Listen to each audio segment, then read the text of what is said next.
গত ২টা ক্লাসে আমি আপনাদেরকে লিসেনিং এর ১০টি টিপস দিয়েছি এবং স্পিকিং এর ১০ টিপস দিয়েছি। সো ওইগুলো অনেকেই আসলে লাইক করছেন এবং আশা করি এগুলো ফলো করলে স্পিকিং অ্যান্ড লিসেনিং অনেক এগিয়ে যাবেন। সো আজকে আমরা দেখব রিডিং এর ১০টি টিপস। সো কি টিপস আমরা রিডিং এর ক্ষেত্রে ফলো করতে পারি। এখন আসলে রিডিংটা তো আসলে প্র্যাকটিস তো অবশ্যই করতে হবে। প্র্যাকটিসের পাশাপাশি কিছু টিপস আপনাকে জানতে হবে। আদারওয়াইজ আপনি সঠিকভাবে ওইগুলো হ্যান্ডেল করতে পারবেন না। ঠিক আছে? তো সবকিছু ভালো করে জানলে দেন আপনি একটা গোছালো পরিবেশে আগাতে পারবেন। আচ্ছা, সো রিডিং এর কি টিপস আসলে কাজে লাগবে? আচ্ছা, তো ১ নাম্বার যেটা আছে সেটা হচ্ছে scheme over and watch for the answer. তো অবশ্যই আপনাকে স্কিমিং শিখতে হবে, ঠিক আছে? এবং অ্যান্সারটা খুঁজে বের করতে হবে। অনেকেই আসলে এটা পারেন না। আপনারা শুধু টাইম নষ্ট করে ফেলেন। সো লোকেশনটা বের করতে পারেন না। সো লোকেশনটা দ্রুত বের করার জন্য অবশ্যই আপনাকে স্কিমিংটা করতে হবে। আচ্ছা, so skimming refers to looking only the main idea. শুধু মেইন আইডিয়াটা জাস্ট বোঝার জন্য স্কিমিংটা শিখতে হবে। And you don't need to read attentively every word. তো প্রত্যেকটা ওয়ার্ড আসলে মনোযোগ সহকারে পড়ার কিছু নেই। যদি আপনি এগুলো পড়েন দেখবেন যে অনেক সময় লেগে যাবে। সো আপনার এই 40টা কোয়েশ্চেন সলভ করতে গিয়ে মনে করেন যে আপনার 1.5 ঘন্টা লেগে যাবে। ওকে, যদি আপনি অ্যাটেন্টিভলি পড়তে চান। আসলে অ্যাটেন্টিভলি পড়ার দরকার হয় না। আমি আমার ভিডিওতে দেখিয়েছি, অন্যান্য ভিডিওতে দেখবেন যে আমি কিন্তু অত সময় নিই না, আমি দ্রুত কিন্তু বের করে ফেলি। সো এইভাবে আপনারা একটু শিখবেন। দেন হচ্ছে remember you just need to answer the question, nothing more. So আপনি জাস্ট কোয়েশ্চেনের অ্যান্সারগুলো করছেন, এর বেশি কিছু না। So skim over the text and then start looking for answer. স্কিমিংটা করে দেন আপনি আপনার অ্যান্সারগুলো দিকে এগিয়ে যাবেন। ওকে, ২ নম্বর হচ্ছে ওয়াচ ইউর টাইম।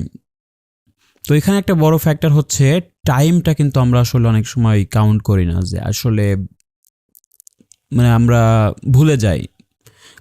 কারণ দেখেন যে এখানে সময় একটা ফ্যাক্টর। কারণ আপনি দেখেন যে আপনার যদি হাতে 1.5 ঘন্টা বা 2 ঘন্টা সময় দিত, আপনি 40-40ই পেতেন। কিন্তু এখানে সময় স্বল্পতার কারণে দ্রুত অ্যান্সার দিতে হয়। সো সঠিকভাবে নিতে পারি না, তো অনেক টেনশন কাজ করে। Okay, so don't forget you have only 60 minutes to read 3 texts. অবশ্যই 3টা টেক্সট বা 3টা প্যাসেজ আসবে 40টা কোয়েশনের জন্য। You won't get additional time for filling your answer sheet. তো আপনি কিন্তু কোনো এক্সট্রা কোনো টাইম পাবেন না, ঠিক আছে? যেমন লিসেনিংয়ে আপনাকে 10 মিনিট দেয়, এখানে কিন্তু সেই 10 মিনিট থাকছে না। আপনি যখনই পড়ছেন এই 60 মিনিটের ভিতরেই আপনাকে অ্যান্সার দিতে হবে।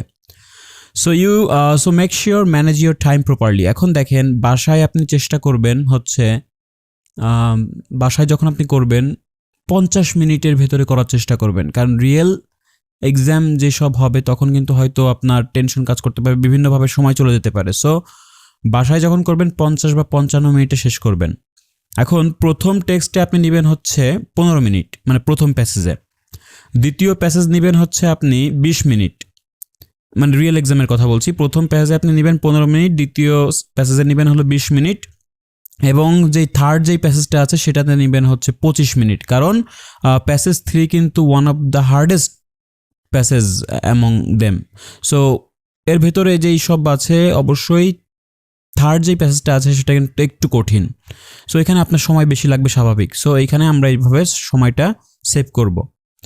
আর প্যাসেজ 1 হলো সবচেয়ে ইজি, যার কারণে ওইখান থেকে আপনারা 5 মিনিট চুরি করবেন এবং দেন হচ্ছে 3 মিনিট এইখানে নিবে, থার্ড প্যাসেজে লাগাবেন।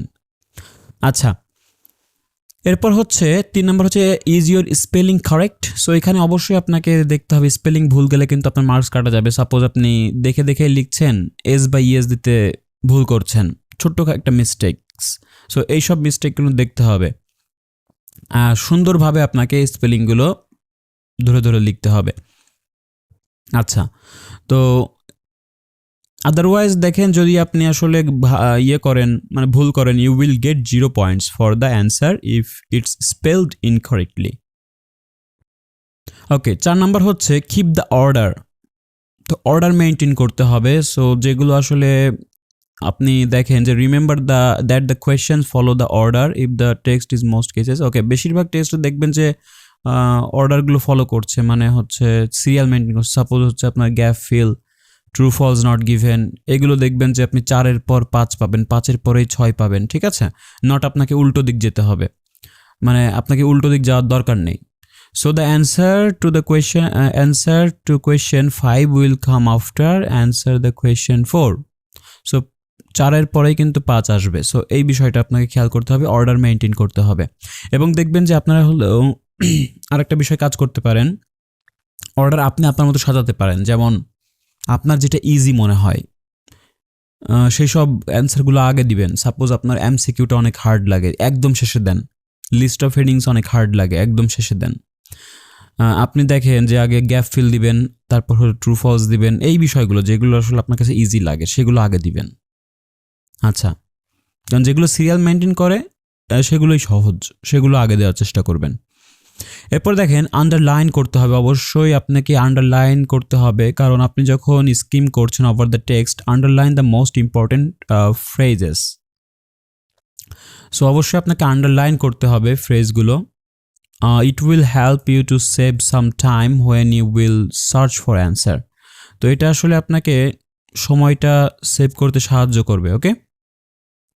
কারণ হচ্ছে আপনি দেখেন যে ইম্পর্টেন্ট যেসব ফ্রেজ আপনি বারবার কি খুঁজবেন, বারবার তো খোঁজার কোনো মানেই হয় না। সো একবার আপনি একটু দেখলেন, ওইগুলো একটু দাগিয়ে রাখলেন যে এইটা একটা ইম্পর্টেন্ট বাক্য, এটা আমার দরকার পড়তে পারে। সাপোজ বড় কোনো ভার্সিটির নেম, কোনো প্লেসের নেম বা কোনো সাল, এই বিষয়গুলো, ঠিক আছে? এগুলো আন্ডারলাইন করতে হবে, তাহলে চোখ ওইখানে চলে যাবে। ওকে, এরপর হচ্ছে number 6, unfamiliar vocabulary, that's okay.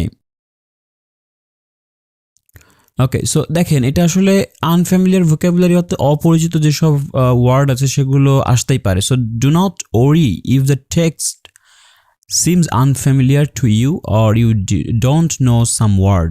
অর্থাৎ প্যাসেজের টেক্সটগুলো আপনি মানে একদম আপনার কাছে নতুন, পরিচিত না, অবশ্যই এটা হতে পারে, স্বাভাবিক। কিন্তু অনেক ওয়ার্ডও আছে যেগুলো দেখেও আপনাকে ঘাবড়ানো যাবে না। সো বেশিরভাগই ওয়ার্ড দেখবেন যে নাউন রিলেটেড, যেগুলো আসলে আমাদের অজানা।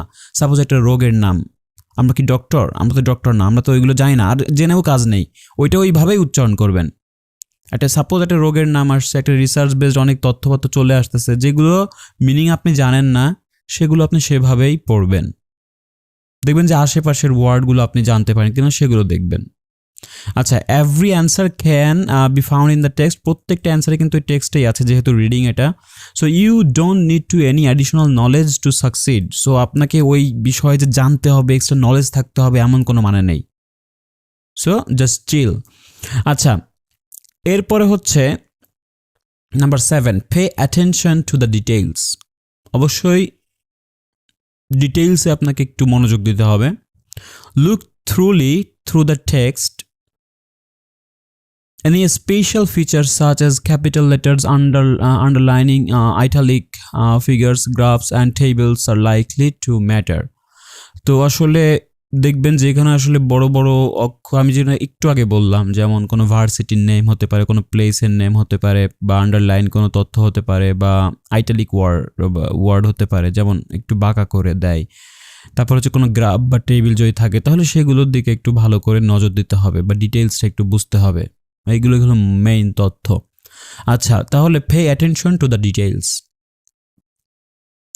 দেন হচ্ছে নাম্বার 8 হচ্ছে নো ব্ল্যাঙ্ক বক্সেস। তো answer all the questions even if you are not sure in your answer. যদি আপনি শিওর নাও থাকেন, তারপরেও কোনো কোয়েশ্চেন আমরা ফাঁকা রাখবো না, প্রত্যেকটাকে আমরা পূরণ করে আসব। অর্থাৎ আপনার সাপোজ এরকম হয় যে আমি ধরে নিচ্ছি আপনি টাইমে ম্যাচ করতে পারেননি। সাপোজ আপনি সবগুলোর অ্যান্সার দিয়েছেন, শুধু এমসিকিউ বাকি। তাহলে এমসিকিউ আপনি ভরাট করে দিয়ে আসেন, অর্থাৎ লিখে দিয়ে আসেন, এ না বি না সি। আপনি আন্দাজে সবগুলো এ দিয়ে দেন, বা সবগুলো বি দিয়ে দেন, বা সবগুলো সি দিয়ে দেন, বা ডি দিয়ে আসেন। যে কোনো একটা বা দুইটা হয়ে যাবে, বুঝছেন? সো ফাঁকা রাখা যাবে না। ফাঁকা রাখলে কি হলো, আপনি তো নাম্বার পেলেন না। সো এই বিষয়টা অনেকেই করেন, টাইম পান দেখে ফাঁকা রেখে আসেন, আমি দেখেছি। এই কাজটা করা যাবে না, নো ব্ল্যাঙ্ক বক্সেস। আচ্ছা, you don't get penalty for wrong answer. আপনি কিন্তু মানে ভুল অ্যান্সারের জন্য কিন্তু আপনাকে মাইনাস নাম্বার দিচ্ছে না তারা। সো যদি আপনার ভাগ্যে মিলে যায়, সম্ভবত ওই অ্যান্সারটা হয়ে যায়, তাহলে তো হয়ে গেল। তারপর আমরা কেন ফাঁকা রাখবো, ভয় কিসের? আচ্ছা, এগুলো হলো লাস্ট যেই হাতিয়ারগুলো আমাদের সেগুলা। আচ্ছা, এরপর হচ্ছে cross out the wrong answer. If you saw the answer you are sure is wrong, cross it out. আপনি দেখছেন যে এই অ্যান্সারটা একদমই ভুল যাচ্ছে বা আপনার মনে হচ্ছে ভুল হচ্ছে, তাহলে এটা বাদ দিয়ে দেন। This way you won't get confuse to save your time, এবং আপনার সময় বেঁচে যাবে। সো আপনি মানে কনফিডেন্স থাকতে হবে, যার কারণে আপনি মনে হচ্ছে যে আপনি হয়তো এখানে সাপোজ ট্রু ফলস নট গিভেনের ভিতরে আপনি বুঝতে পারছেন যে এটা তো ফলস কোনোভাবেই হবে না, বা এটা তো নট গিভেন কোনোভাবেই হবে না, তাহলে যে কোনো একটা আপনার গেস করে দিয়ে দিতে হবে। সো আপনি যেগুলো ভুল যাচ্ছে বা ভুল মনে হচ্ছে সেগুলো বাদ দিয়ে দেন, কারণ আলটিমেটলি আপনি আপনার ময়দানটা কিন্তু আপনি ফেস করছেন, তাই না? সো আপনার চেয়ে কেউ আসলে ভালো বুঝবে না আপনার পরিস্থিতি। আচ্ছা, সো এই কাজটা করতে হবে। দেন নাম্বার 10 হচ্ছে চুজ ইউর ওন টেকনিক। তো এটা শুনতে একটু অদ্ভুত মনে হতে পারে, নিজের আবার টেকনিক কি? হ্যাঁ, প্রত্যেকটা মানুষের আসলে নিজের টেকনিক আছে। সো আপনি আপনার টেকনিক ফলো করবেন, ঠিক আছে? যে আপনি আসলে এরকম দিবেন কিনা প্রত্যেকটা প্যাসেজ 1 2 3 এভাবে সিরিয়াল মেনটেন করবেন, নাকি আগে প্যাসেজ 3 দিবেন, নাকি আগে 2 দিবেন, এটা আপনিই ভালো জানেন বা ভালো বলতে পারবেন, ঠিক আছে? আপনি যখন বাসায় প্র্যাকটিস করবেন অনেক কিছু নিজে আবিষ্কার করবেন, তাই না? সো সেই সব বিষয়গুলো আপনি মাথায় রাখবেন। সো এটা হচ্ছে নিজের technique. So it may sound strange at first, but there is no ultimate advice which technique fits you best. কোন টেকনিকটা আসলে আপনার ক্ষেত্রে প্রযোজ্য, ইউ শুড চুজ। এখন আপনি মনে করেন যে আমরা যেটা করি যে হচ্ছে কোয়েশ্চেনগুলো আগে পড়তে হয়, ঠিক আছে? মানে স্টেটমেন্টগুলো আগে পড়তে হয়, তারপর হলো প্যাসেজ পড়তে হয়। আবার অনেকে এরকমও করে যে যারা একটু অ্যাডভান্স লেভেলের তারা কিন্তু প্যাসেজটা আগে স্ক্যান করে ফেলে, দেন হচ্ছে কোয়েশ্চেন পড়ে, এভাবে করে। কিন্তু আপনি যেটা আপনার ক্ষেত্রে প্রযোজ্য, যেটা আপনি মনে করেন যে এটা আমার জন্য একটু ভালো লাগে বা এটা এইভাবেই আমি অভ্যস্ত, তাহলে আপনি সেভাবেই দেন, ঠিক আছে? So a lot of successful candidates prefer to read the text first and only then answer the question, but some say it's better to do the other way. অর্থাৎ কিছু কিছু মানুষ এটাও বলে যে আগে হচ্ছে স্টেটমেন্টটা পড়তে হবে, তারপর হচ্ছে কোয়েশ্চেন। কারণ আপনি স্টেটমেন্টটা পড়লে কিন্তু সমস্ত প্যাসেজ আপনার পড়া লাগছে না, আপনার শুধু মূল মূল জায়গায় আপনি পড়তে পারছেন। আর যদি আগে প্যাসেজ পড়েন তাহলে তো আপনি জানেন না যে কি কোয়েশ্চেন আসতেছে, তাহলে পুরো প্যাসেজটাই পড়া লাগে। সো যাদের দ্রুত পড়ার অভ্যাস আছে তারা আগে টেক্সট পড়তে পারে। সো এটা আপনার টেকনিক, আপনি নিজে বেছে নেবেন, ঠিক আছে?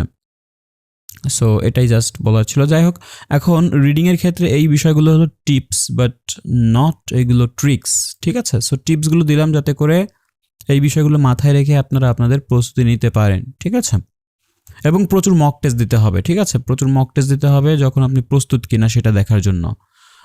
না প্রস্তুত হয়ে কিন্তু আসলে এক্সামে বসা যাবে না, তাহলে শুধু শুধু 25,000 টাকা নষ্ট হবে। টাকাটা মানে বড় ব্যাপার না। সো আপনার সেশন ছুটে যেতে পারে, আপনার টাইম নষ্ট হয়ে গেল এতদিন, ঠিক আছে? সো সঠিকভাবে প্রিপারেশন নিতে হবে। শুধু যে টাকার জন্য চিন্তা করি এমন কিছু না। সো এখানে টাইম এবং পরিবারের একটা প্রেশার থাকে। যদি আপনি খারাপ কিছু করেন বা খারাপ রেজাল্ট করেন, আপনি মুখ দেখাবেন কিভাবে? সবাই তো প্রস্তুত আপনাকে বিদেশ যাওয়ার মানে ব্যাপারে, সবাই আপনাকে পাঠাতে চাচ্ছে, পরিবার থেকে চাচ্ছে, কিন্তু আপনি যেতে পারছেন না শুধু আপনার ব্যর্থতার কারণে, আপনার যোগ্যতা আপনি দেখাতে পারছেন না। সো এই বিষয়গুলো মাথায় রেখেই আসলে আগাইতে হবে। সো এখানে কঠিন কিছু না, জাস্ট আমরা যদি ভালোভাবে ফোকাস করি, ভালো একটা গাইডলাইন পাই, ইনশাল্লাহ ভালো কিছু করা সম্ভব। Okay, thank you so much for watching the full video. ভালো লাগলে অবশ্যই লাইক দিবেন, সাবস্ক্রাইব করবেন, কমেন্টস করবেন। Thank you.